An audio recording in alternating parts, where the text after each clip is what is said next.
Now, despite the fact that there can be too much of a good thing when it comes to pre-constructed decks, I do love that it's a place where the designers can kind of let loose and design things that wouldn't fit into the standard sets. But everything is now Commander, you know? Things rarely get a chance to breathe. There aren't enough hours in the day to cover everything coming out, dude. You would think a content creator like me would like this, but it just gets mentally exhausting. I did a Precon upgrade and breakdown on the Blood Rights deck with Clavelino as the commander, and I had a fair amount of unique mechanics that made it pretty cohesive. Now what do we got, dude? We got a bad guy Grixis deck, but this time it's pirates. It's a bunch of pirates doing pirate stuff with some nice reprints, but what really caught my eye was the backup commander, who basically has nothing or very little to do with pirates per se, but is a more flavorful pirate than the pirate tribal commander in the same box. You got Don Andre out there, finally giving us a proper theft commander in Grixis, and I love him for that. Let's take a look at this guy, Don Andre, the Renegade, dude. I don't know if it's Andres or Andre, whatever. 1 blue, black, and a red for a legendary creature, vampire pirate. It's a 4/3. Each creature you control but don't own gets +2/+2, has menace and death touch, and is a pirate in addition to its other types. Whenever you cast a non-creature spell you don't own, create 2 tapped treasure tokens. His flavor text is, why climb the tangled rigging of the Legion of Dusk's hierarchy when I can fly a free flag of my own? His flavor quote is even in line with the spirit of a mechanically unique commander, so let's build around this guy, and I'll point out some cards from the Precon that play into this strategy as we go. So the first pillar we're going to build around is Theft. Stealing other players' creatures. Theft can be a powerful, although sometimes double-edged sword. Sometimes doesn't work if our opponents aren't playing into it or they get annoyed with us. It only activates half our commander anyways. The bottom of the barrel here is threaten effects, and there are enough of them to build an entire deck around, with various iterations of Active Treason.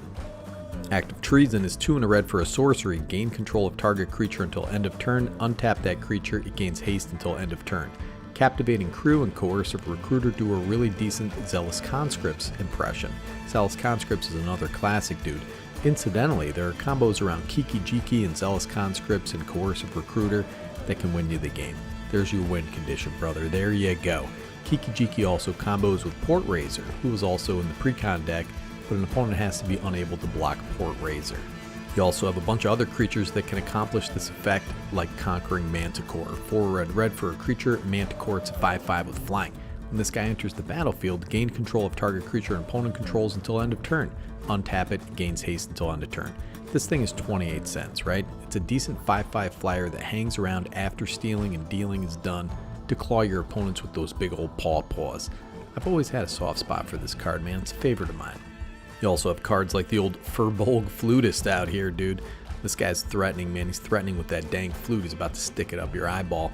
This can be pretty fantastic if the creature you took has some beneficial ETB, because he's giving it Myriad.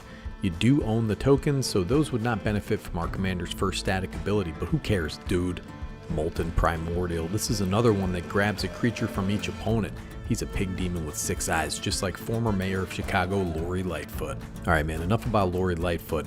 Doctor Who gave us this big idiot, the Beast, which I'm told is the actual devil from the Bible, I guess. So he's the Deathless Prince, 2 black and a red for a legendary creature, Demon. It's a 6/6. When you cast the spell, gain control of target creature until end of turn, untap it, it gains menace and haste until end of turn. So this is a cast triggered, not an ETB effect. But he enters the battlefield tapped with 6 stun counters on it. Whenever a creature deals combat damage to its owner, untap the Beast and draw a card. This is a perfect deck for the Beast, dude, though I doubt he'll ever untap anyways. Alright man, so we've done a bunch of theft cards here. You've stolen a creature, maybe the end of the turn is coming. It's always coming, dude, and you don't want to give it back. The second pillar of a Don Andres deck, dude, is going to be playing for keepsies. Cards like Ghostly Flicker here, 2 and a blue for an instant, exile 2 target artifacts, creatures, and or lands you control, then return those cards to the battlefield under your control. Wording is very important there. So you now control the creature indefinitely, but you don't own it. So now you got the creatures, they have +2/+2, menace, death touch, you get to abuse ETB effects. And if you based your theft effects around creatures that threaten like Zealous Conscripts and the rest I mentioned before, you get another trigger there as well.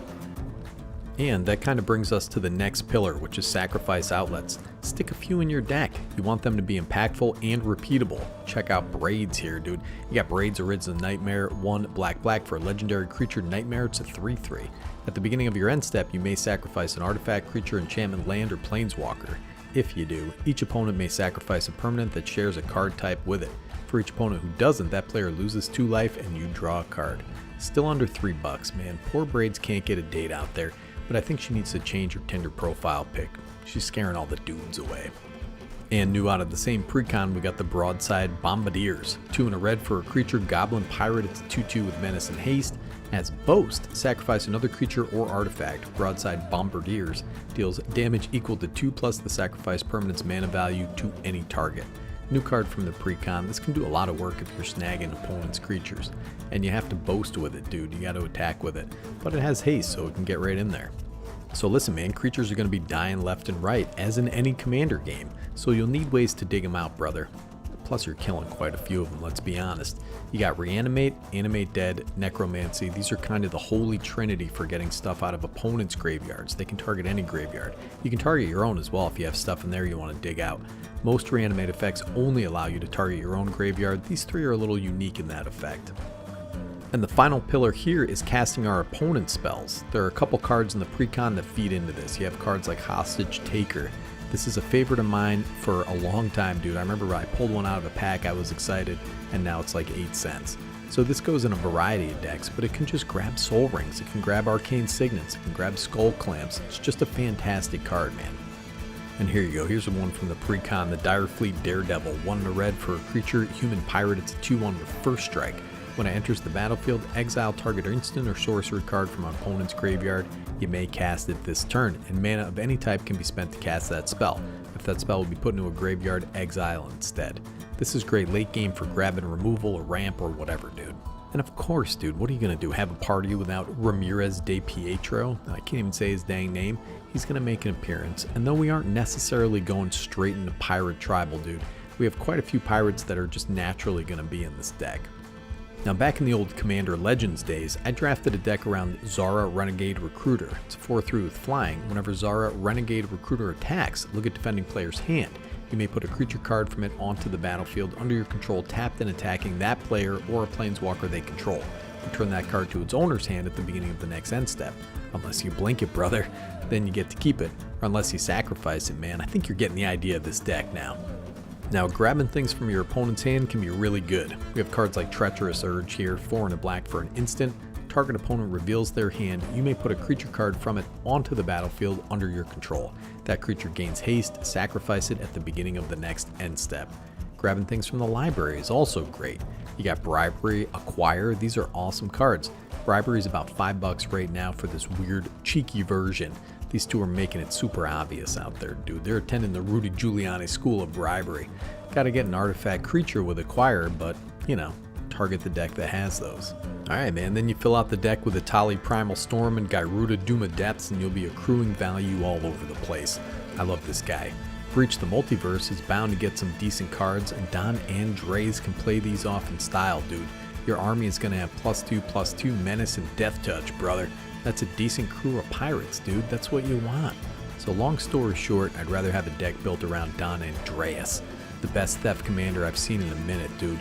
It's Don Andres, it's Don Andre, it's Don Andreas. It's interesting, it's fun to build around, and will be great at getting you banned from lower power tables, dude, getting everybody all salty. Everybody hates getting their stuff stolen, man. That's why it's illegal in America. People do it anyway, though. You know what I'm saying? People are going to steal anything not nailed down. I had a buddy one time, he had his bike all locked up, and they stole the front wheel right off the bike, man. You got to lock up that front wheel, brother. But listen, it's not illegal in this game, and that's better commander, dude. Snicky G signing off.